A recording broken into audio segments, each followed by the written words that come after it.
Westbridge. My name is Chandler, and I'm the youth pastor here. And if you didn't know, this is actually National Youth Pastor Gets to Speak Day because it's the 4th of July. So we want to say welcome to those of you in your cabins, and welcome to those of you in the room who actually love Jesus more. Thank you for being here. This is the committed. I notice there's a strong correlation between those who love Jesus more and those who don't have cabins. So. You guys might not know this about me, but me and my family moved from San Diego, California, just a little over a year ago. This is a picture of my beautiful family. It's actually just Heather and Paisley and I that all moved. Jack was born here, so he is a true Minnesotan. Last July, he was born here. And if you didn't know that I was from San Diego, well, it's probably because we've never had a conversation, because I bring it up constantly. I'm kind of new to this whole Minnesota thing, and so what I thought would be fun today is just to take some time and point out the differences between California and Minnesota. Now, I know for a lot of you guys, you thought they were the exact same place, and they were the same experience living here, but they are a little bit different. So I'm about to blow your minds and tell you how they are not the same place. The first difference that I've noticed between California and Minnesota is how we say things. Right when I was interviewing, I noticed this. Like, for example, if I'm going to go to the grocery store and I don't want to carry all my items individually to the car, I would ask for a bag. Some of you might ask for a bag. Or, like, if you guys get startled or scared or things like that, you might say jeepers. Oh, no, wait, actually, that's just Eli. The rest of you, you're actually all normal. So it's not just how we speak, but it's also what we call things. Like, for example, what do you guys refer to this as? What do you call these? Freezies. I learned this the hard way last summer when I was telling the students, hey guys, after service, we have some Otter Pops for you. And everyone just looked at me like, what are you talking about? Has anyone, show of hands, anyone ever heard of Otter Pops? You know what those are? Show a picture of Otter Pops. These are Otter Pops. They're the exact same thing, but the brand name in California is Otter Pops. And so when I told students, you're getting Otter Pops, they're all like, we don't know what you're talking about. So how we speak is one difference, but another difference I've noticed is what we consider to be the best fast food burger chain in America to be. Now, if you're here, you might say Culver's, and I'm here to tell you that you're wrong. The best fast food burger chain in the United States is In-N-Out. Now, I know a couple months back, Jeremiah, in a message, he talked about how he went to California and he had In-N-Out, and it's overrated and it's not all that. And he's entitled to his opinion, it's just a wrong one. In-N-Out is the best fast food burger chain in the country. Now, don't get me wrong, I love Culver's and I love burgers, but as a pastor, my job is to share the truth with you guys. And so you needed to know that the best fast food burger chain in America is In-N-Out. The next difference that I've noticed is something that I've heard a lot of Minnesotans refer to as Minnesota nice, which some people say is just the passive-aggressive nature of Minnesotans. But it's really true that if you go and visit Southern California and you are in Minnesota, you will notice that on average, your day-to-day interactions are filled with more kindness than in Southern California. See, in California, when fast food is very transactional, or when you're talking to your barista, there's not a lot of kindness there on both ends. Whereas in Minnesota, they're asking us how our day is, and I feel like they're actually interested in who I am and talking to me. And so there is kind of this underlying nice culture that you have here, and sometimes that leads to passive aggressiveness. But for the most part, it is true that there is a general kindness, a niceness that exists here in Minnesota. So good job, guys, on being nice. Keep it up. But the biggest difference I've noticed by far is, of course, the weather.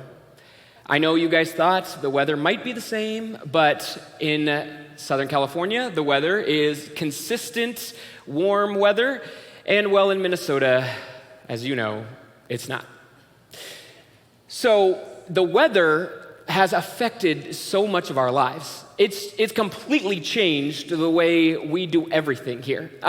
In fact, the question I got asked the most my first year being here was people would ask me this all the time. They'd find out I'm from San Diego, and they would look at me and say, why on earth would you ever move here? It was almost unanimous. Like, I would tell someone I'm from San Diego, and that's what they would ask. And so often, I hear people say this phrase, they're like, why do we all live here?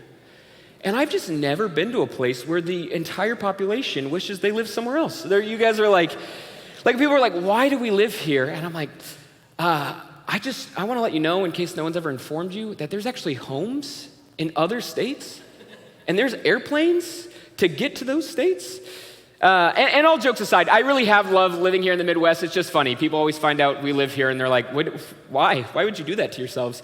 But we've loved living here in the Midwest, and the weather has been something that we've had to adapt to. It's changed our lives in a lot of ways. Like, we had to get an entirely new wardrobe for the winter. I had to get a big old coat because my little San Diego zip-up jacket wouldn't do. We had to learn how to drive. Well, it'll probably be a 4-year process, but I'm learning how to drive in the snow and in the severe weather. And I also learned the value of space heaters, and then quickly after, the cost of space heaters from the electric bill. I wish I would have known that lesson before. But the most valuable lesson I've learned from the weather is what you do when you go on vacation. You see, in California, if you go on vacation and you're going to be gone for an extended period of time, you turn off your AC because you want to save money on electricity. So I, like any responsible first-time home buyer living here in Minnesota, when I went back to Christmas, or when I went back to California for Christmas, I wanted to save money on my electricity. So I thought it would be wise of me to turn off my heat. I know now, all right? So we were checking the weather while we were looking at Christmas lights on December 28th, and we saw the first week of negative degrees coming. And I thought to myself, is this going to be a problem? So we called our friends Christiana and Caleb, and we said, hey, is it going to be an issue that our heat is off? And they were like, you turned your heat off? So very soon after that, I called Jake Stank, the worship pastor, and I said, hey, Jake, I know you leave for Wisconsin in the morning, and it's 9:30 at night, but would you be able to go to our house and turn on our heat so our pipes don't burst? And Jake said, sure thing. Where's your hide key? I said, Jake, I don't have a hide key. And I locked all the doors, including deadbolting the garage. So Jake, like the hero he is, said, not a problem. So he brought a ladder with him over to our house, and I said, maybe there's a window that's unlocked. He found the upstairs window unlocked, pulled out the screen, and broke into our house. And here's pictures of this miraculous event. This is Jake, headlamp on in, it was like 10 degrees that night. So headlamp, Jake. Here's the next picture. It's 45 degrees in our house, if you can't see that. That's a good temperature of your house to be, right? And then here's Jake. He took some eggnog. That was his prize for being a hero. I know you guys see Jake lead worship in here every week, but one of his many talents also include breaking and entering. So if you're looking for a guy, you now know one. He was quite efficient at it. But the reason I tell you guys this story is because when I was in California, that seemed like a good thing to do. That was a good thing to do. And then what happened was I moved here. And so in thinking what was the best thing to do was to save money on electricity, I did something that made sense to me at the time, but as you longtime Minnesotans know, you're like, why on earth would you do that? Like, that doesn't make any sense. It would have cost you thousands of dollars if Jake wasn't there. And this is kind of what I want to talk about, because I think sometimes this is actually the experience of being a Christian, is we do things that make sense to us in our lives before Jesus. We do things that add to the rest of the world make a ton of sense, as if when I was in Southern California, turning off my air made sense to everyone else. But now that we're Christians, we have a new citizenship. See, this is what Paul says when he's writing about how to follow Christ in Philippians 3:20. He says, but our citizenship is in heaven, and we eagerly await our Savior from there, the Lord Jesus Christ. What he's saying is we now have citizenship. We identify our culture is from a different place now. It's from heaven. We have a new way of living and acting. And in the same way that my citizenship now is here in Minnesota, the things that I did before might not make sense to, the things that I did before might not make sense to my new citizenship here. And this is the experience of being a Christian, is there's things that we do that make sense to us, but then when we start to understand what God has for us and God's way of living, we go, oh, God's way is actually better. And when I understand how to follow him, sometimes the way I choose to do things don't make sense to me. And Jesus puts this so well. He's talking to his disciples in Mark 10:42 through 45. And he's speaking to them, and they're talking about trying to get position and power, just like the rest of the world sees position and power. And what Jesus says is he wants to redefine how we look at position and power. And what I want to do with the rest of this message today is I want to kind of piggyback off Jesus' words here and in the Sermon on the Mount and talk about how Jesus presents a new way of doing things, a new culture. This is what Jesus says to his disciples. It says, Jesus called them together and said, "You know that those who are regarded as rulers of the Gentiles lord it over them, and their high officials and exercise authority over them." And see, what Jesus is saying right there is that makes sense. People lord their position over others. But he says, not so with you. He's bringing a new way of doing things. Instead, whoever wants to become great among you must be your servant. And whoever wants to be first must be slave of all. For even the Son of Man did not come to be served, but to serve, and to give his life as a ransom for many.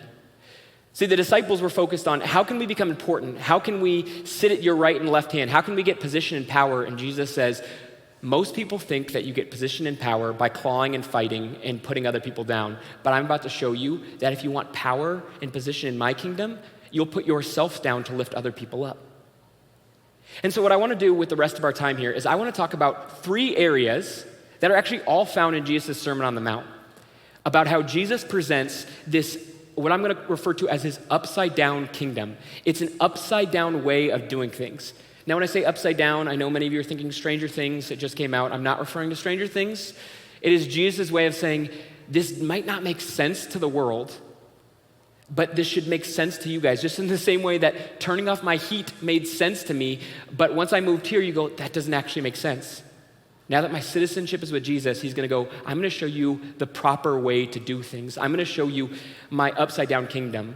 And he presents this in the Sermon on the Mount. What the Sermon on the Mount is this is Jesus, and he's speaking to a crowd of people, and he's talking to a Jewish audience about the laws that they used to hold.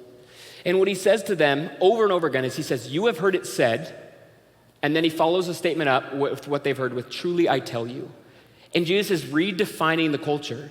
He's like, you guys have heard it said, live this way, but truly I tell you, here's a proper way to live. And he is identifying for people how they can live better, how they can live different, how they can see things through his kingdom mindset. So let's jump in. The first area where we see Jesus' upside down kingdom different from our own is how we handle our relationships won't make sense to secular society.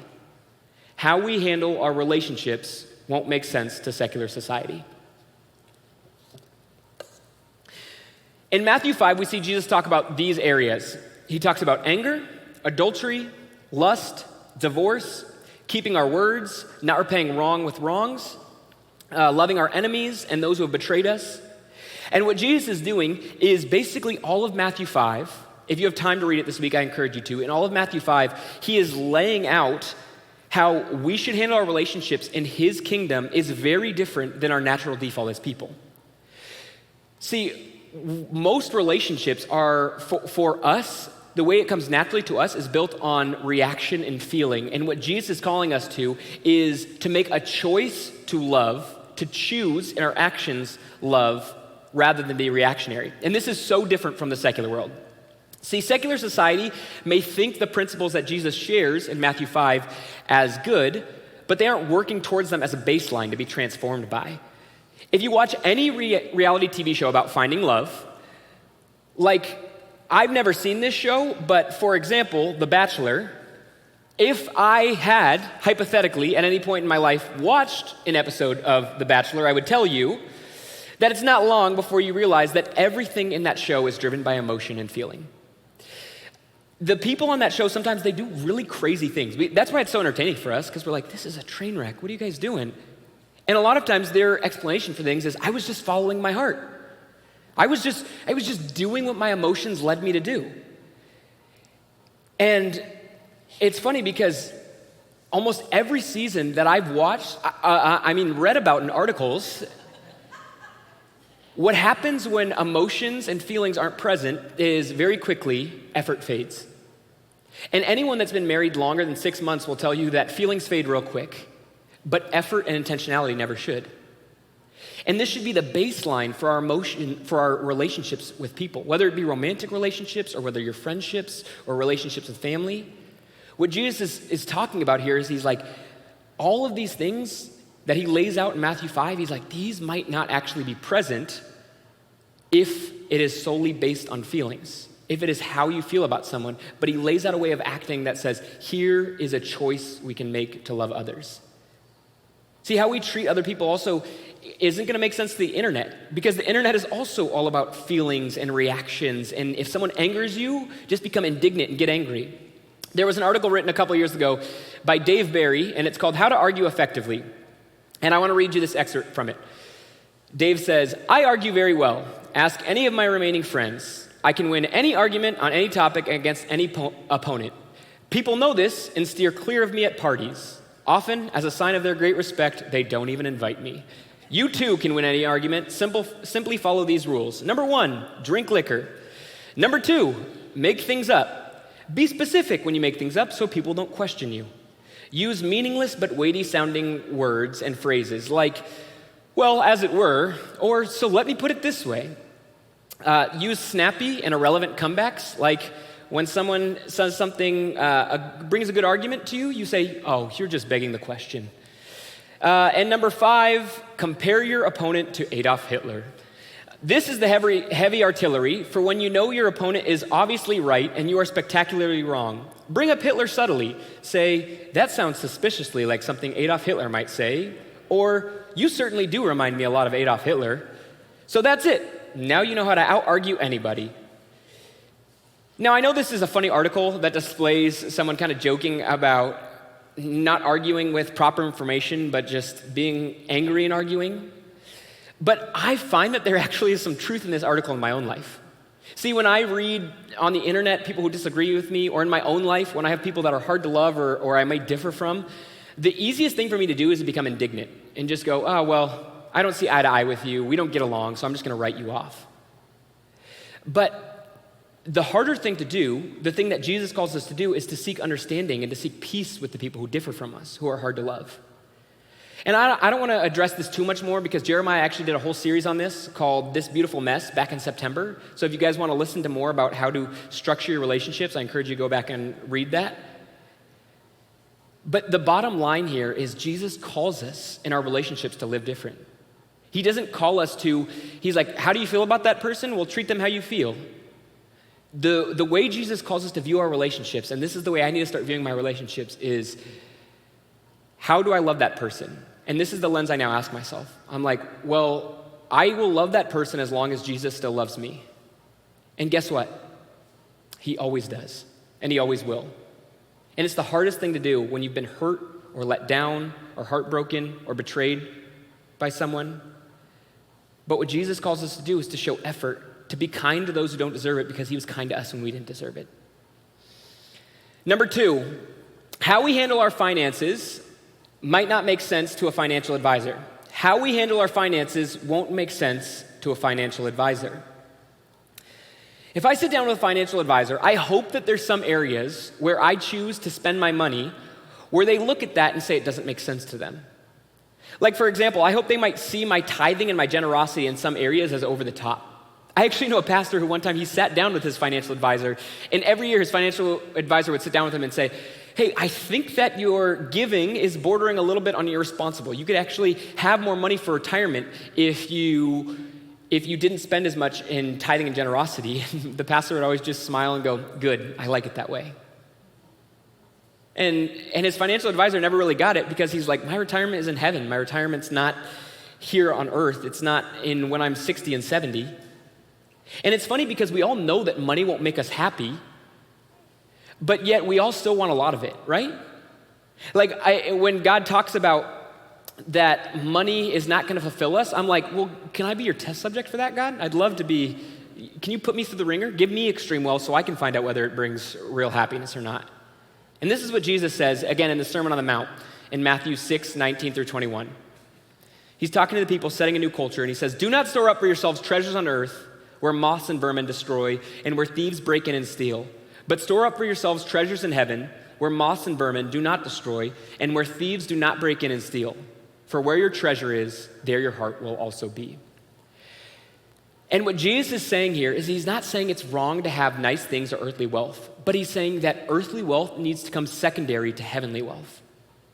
What he's showing people here is that if you're storing up money for retirement, that it's not going to last you. You need to store up for your heavenly retirement, for when you're with God forever, that you invest, that you see things through you see money through his earthly kingdom. And so you ask yourselves, okay, what is heavenly that I can invest in? And the most simple answer, which is sitting all around you, is people. If you're wondering, what can I invest my money into that I can take with me into heaven? It's people. See, a couple years back, I never really liked Starbucks. I thought their coffee was overrated. Maybe some of you are with me in the same camp. You're like, oh, their coffee is burnt, and you prefer to go other places.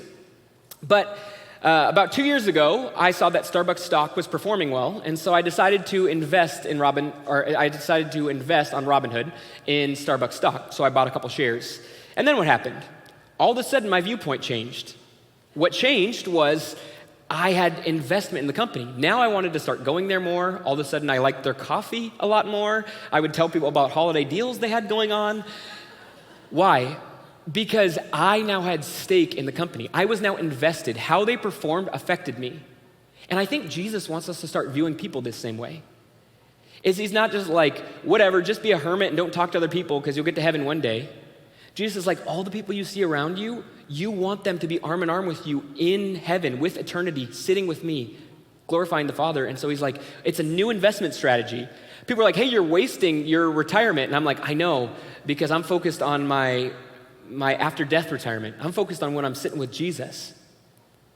And Jim Elliot, he was a famous missionary who actually died in the mission field, and he had an opportunity at one point in his life to be an actor, and he decided to choose going into the missions field instead, and this is his famous quote. He says, "He is no fool who gives up what he cannot keep to gain what he cannot lose." And what Jim Elliot's talking about here is he was giving up what he couldn't keep, which was money and time, in order to invest in who he was becoming as a person following Christ and into other people. And so you guys look at your money and you're like, well, should we just give it all away? No, I mean, you need to provide for your families and be responsible with your money, but you can't take your money with you into heaven, but you can send it forward. So look at people as an opportunity to invest in.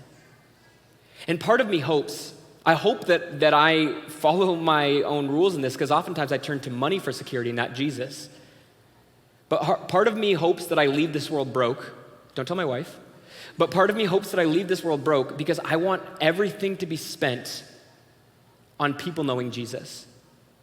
See, when I interned at my last church, in order to get the position I wanted to be at, I put in a lot of time, effort, and money for very little pay in order to get the position I could want. And I kind of want to view earth as interning for heaven. I'm using all my time, resources, and money to become the person I want to be in heaven when I'm with Jesus for eternity. I'm willing to waste it all in 70 years so that I can spend eternity with other people and myself knowing Jesus. And this isn't going to make sense to a financial advisor. They're not going to see your 401k and say, you have nothing in your 401k. They're not going to look at other people and go, yeah, that makes sense that you're investing in other people. They just want you to build into retirement and your assets. But our biggest assets are the people around us, the people that we can love. The third and final thing in Jesus' upside-down kingdom is how we shape our schedule won't make sense to the American dream. How we shape our schedule won't make sense to the American dream. One of the biggest success stories in America in the last decade is Dwayne "The Rock" Johnson. I've always loved The Rock. I loved his movies, and being a football fan, I've always been fascinated by his story. If you don't know the story, The Rock was a collegiate football player on path to going to the NFL. He was one of the best college football players. And then he had an injury that ended his football career. And rather than letting that be the end of his story, he decided that he was going to work tirelessly, and instead of living a normal life, he was going to give himself multiple opportunities. And he went from being this no-name actor to doing basically poor kids' movies to being the highest paid actor in 2021. And a couple months back, I was reading an article where The Rock talked about his schedule and how to become successful. And in it, he details his rigorous routine, which starts every morning at 3 a.m. And so I was reading this article and I started getting this itch where I'm like, oh man, I want to become more like The Rock. I want to start looking like The Rock, right? It's going to happen. So I was like, I need to start waking up earlier and working out and being more disciplined with my schedule. And then as I was getting this itch and feeling like I wasn't doing enough and I needed to do more, I paused and realized, I don't know if I want to be like The Rock. Now, don't get me wrong. I love The Rock. He's one of my favorite actors, and he's the poster child for the American dream. But I don't know if the success and fame that The Rock have achieved are all it's cracked up to be. See, Jesus, when he's talking about following him, he says, my yoke is easy and my burden is light. He also, in the Sermon on the Mount, he tells people not to worry about tomorrow. Or when his disciples ask him to pray, he tells them that we need to ask God to provide for us, to be the one we're dependent on. And what the American dream is all about is being self-made. It's this idea of I picked myself up by my own bootstraps and I built myself. And that was this itch I got from reading The Rock, is I'm going to build my own success. But the irony is that's the opposite of the gospel message.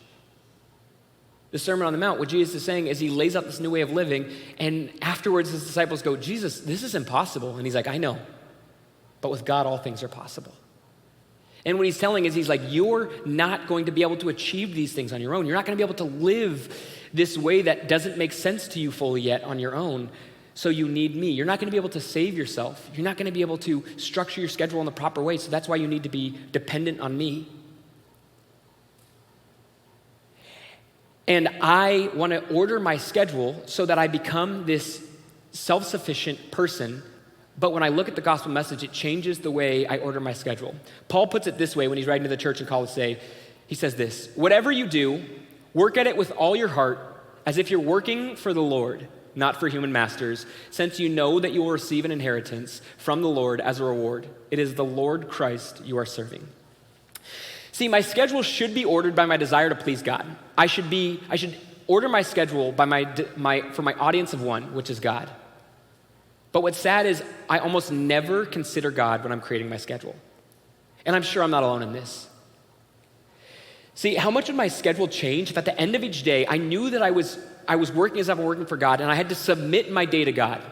I had to basically punch out a day's time card as I'm going to bed and saying, here's how I used my day to glorify you. How would my schedule shift? How would my day-to-day life shift if I had to submit to God? I tell you what, I know for sure it would kill both laziness and workaholism in me.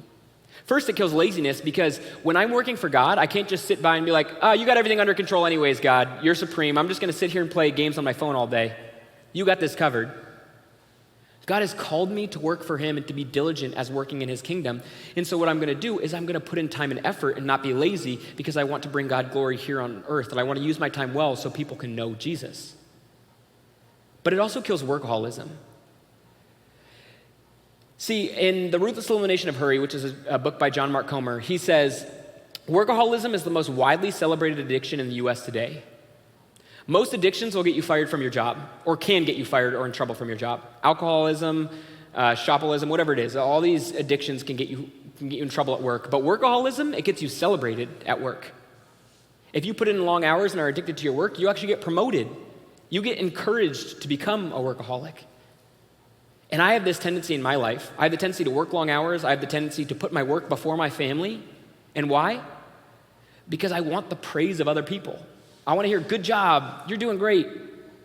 Or I want my superiors and my supervisors to tell me that I'm worthwhile. But when I'm working for Jesus, I put my worth and my value in him. And he tells me that I'm enough because I'm his son. Because we're his sons or daughter, because we're his children. He tells me that I'm enough just because I'm his kid. And so I don't need to work these long hours. I don't need to impress everyone else. And I did this at the church I used to work at, and it destroyed me. I put my worth in what my boss told me I was. And when he thought I was crushing it, all of a sudden I was on a mountaintop. But if he thought I was doing a bad job or something I needed to work on, all of a sudden I was crushed. And this kills workaholism in me because my worth is now found in Jesus. It's not found in my work. And in that, I can halt my day. I can go, my day ends here. I don't need to work anymore because it's okay if I don't impress my boss in this area. as long as I love the people Jesus put in my life, namely Heather, Paisley, and Jack. And if you look at your schedule through the upside-down kingdom, the American dream might tell you that you won't be wildly successful or achieve extreme wealth. But that's okay, because you can just smile and realize that you're not interested in those things anyways. And not that success and wealth are wrong, but pursuing them the world's way isn't what I'm after, isn't what we should be after when we start to look at things through Jesus' upside-down kingdom. I hope that there's times in this world where I'm seen as a professional failure, as long as my wife and my kids know that they have a present father and husband in their life. And so I need to look at my day and say, am I ordering my day in order to connect with God, to connect with my wife, to connect with my kids, and am I working diligently in order to bring you glory in your name? And so what Jesus does here is he gives 3 areas on how to live differently in his upside-down world, in his upside-down kingdom, in a way that might not make sense to the rest of the world. And he concludes his Sermon on the Mount by saying this: therefore, everyone who hears these words of mine and puts them into practice is like a wise man who built his house on the rock. The rain came down, the streams rose, and the winds blew and beat against it, and that house did not fall. Yet because it had a foundation on the rock. But everyone who hears these words of mine and does not put them into practice is like a foolish man who built his house on the sand. The rain came down, the streams rose, and the wind blew and beat against that house, and it fell with a great crash. What Jesus says here, and many other times as he's speaking in the Gospels, as he says, he who hears these words of mine, he puts it another way, he who has ears, let them hear. Jesus understood that when he was presenting this way of living, that it might not make sense to everyone. That when my dad called me and said, hey, you probably should call someone who lives in Minnesota and ask them how to take care of your house when you leave, I said, no, I think I got it covered. And if I just talked to any of you, you could say, hey, this might not make sense to you right now, but leave your heat on. And this is what Jesus does with us. He goes, this might not make sense to you right now, but when you listen to my words, it's like you are building on a firm foundation. It's like you are putting your foundation of your life on a rock. And oftentimes this doesn't make sense to me, because when Jesus gives me a way of living and I don't understand it, I don't go, oh, maybe I should just take time to understand this because you're God. No, instead I look at this as one of Jesus' rules. You wanna know why I see it as a rule? Is because I start to think that I'm pretty self-sufficient. I'm a competent, self-sufficient individual. I know some of you are like, you're not competent, you turned off your air. But I'm a competent, self-sufficient, I have kids, I'm good at taking care of myself. And so when I don't understand Jesus' way of living, I don't say, oh, maybe I should try and understand how that makes sense in your kingdom. Instead, I'm like, no, I got this covered, God. But now that I have kids, I've started to realize that when it comes with my relationship to God, I'm a lot more like my 2-year-old than I like to admit. You see, my 2-year-old, as many of you know who have young kids or have had kids at any point, kids and toddlers think that they are doing a great job at taking care of themselves. My daughter, all the time, she thinks she knows exactly what she wants, and she's always on a path, I swear, to hurt herself. That's like kids. It's just, you're making sure they don't die all the time. You're like, no, don't touch that. Don't eat that. But you also know what your kids like. You want them to enjoy food. Sometimes we give them sugary treats because we want to see their faces when they get to enjoy ice cream. And a couple months back, I was going to give Paisley mango, and I've given her mango before when she was younger, and I knew she liked it. But she looked at this mango, and what she saw was a sticky, slimy yellow thing, and she's like, I'm okay. I know that's probably not what I want. I'm not interested. And me as her dad, I was like, I know you like mango. This is like the best. This is like the king of all the fruit. It's the best. I know you're going to like it. Just try the mango. And she always does this to me. She goes, no, want it. No, want it. That's what she says right now. No, want it. No, like it. So I was like, just eat the mango. I am not going to feed you anything else right now. Just eat the mango. And so I'm like fighting with Paisley. I'm like, you're 2. You don't know what you want. Just eat the mango. So I, like any responsible father, I forced her to try it. And the moment it touched, it was like I had to fight with her, but the moment it touched her mouth, she was screaming because she didn't want it, and it just touched her mouth, and then she paused. And she was skeptical, and she looked at the mango, and she looked at me, and almost like anyone, when you know you're wrong, and you're like, I can't admit that I actually like this, kind of like slowly just like grabs it, like slowly eats one, and then like looks at me and then just starts shoveling it in, right? And just like eating all the mango. And what I started to realize is that there's times that I do this with God. That I see the way God is calling me to live, I see him as these rules, and God's trying to give me a sweet, delicious gift here. He's like, if you live this way, I promise that your life would be so much better. And I'm like, God, no, want it. I want your rules. And God's like, trust me, you don't understand that this is actually better for you. And so I'm fighting God because I'm like, oh, you're so controlling, God. And he's like, no, this is actually a beautiful gift of love that I'm trying to offer you. C.S. Lewis puts it this way. I love the way he says it. C.S. Lewis says, it would seem that our Lord finds our desires not too strong, but too weak. We are half-hearted creatures fooling around with drinking and sex and ambition when infinite joy is offered us, like an ignorant child who wants to go on making mud pies in a slum because he cannot imagine what is meant by the offer of a holiday at seas. We are far too easily pleased. And I end up battling with God in my own life because I'm like, I think I got it covered, God. And God's saying, I want you to see things in my upside down kingdom. I know they don't make sense to you right now, but give it some time. Just try it, and I promise you'll like it. In the same way that I knew Paisley would like it because I'm her father, God knows that we will like his way of living because he's our father, and he is a good father who cares about you deeply. And maybe you're sitting here today and you're like, I've never really followed Jesus, or I've never fully said yes to God because I'm so sick of the rules and this controlling God who wants to control every facet of how I want to live. Or maybe the religious background you've come from, you're scared of the rules that they don't give you an explanation for the love behind what God is trying to call us to do. They just say, just follow this because that's what the Bible says and that's what God wants. And God doesn't want blind obedience. He wants us to follow in obedience to see his love behind every action that he shows us. And so what I want to give you guys the opportunity, as we wrap up this message, maybe you're sitting here today and you're like, you know what, I've never really seen God's upside down kingdom. I know he presents kind of a way of living, and I'm kind of doing that, but I'm also kind of doing what makes sense to the rest of the world. But I want to invite you into God's way of thinking, to not see these as rules, but as a gift of love from a father who deeply cares about you, who says, I presented an upside down kingdom because I know that if you try it, you'll like it. And if that's you, and you're sitting here today and you're going, maybe I've been on this path pushing against a controlling God, but I want to take a step forward. I want to be invited to God's acts of love, of an upside down kingdom that is so much better than I could have ever imagined. And I want to start building my house on the foundation of Christ. Would you pray this prayer with me? Dear Lord, too often we go about thinking that we've got this life figured out. But you came as a man and you said, let me show you a new way of doing things. And for a lot of us, we just need the courage to start trying to see things your way, to just start doing life your way. That when we start seeing you as Father and living the way that you've called us to, that we'll experience great freedom and great joy. And so, God, we want to be invited into a relationship with you. And God, we surrender our lives, we surrender our way of trying, we surrender our self-made, our idea of being self-sufficient.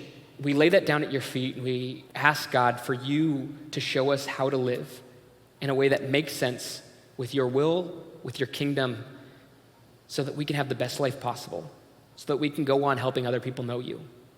God, we want to know you, and we want a relationship with you. We invite you into our hearts and into our lives. We love you, and we pray these things in your name. Amen.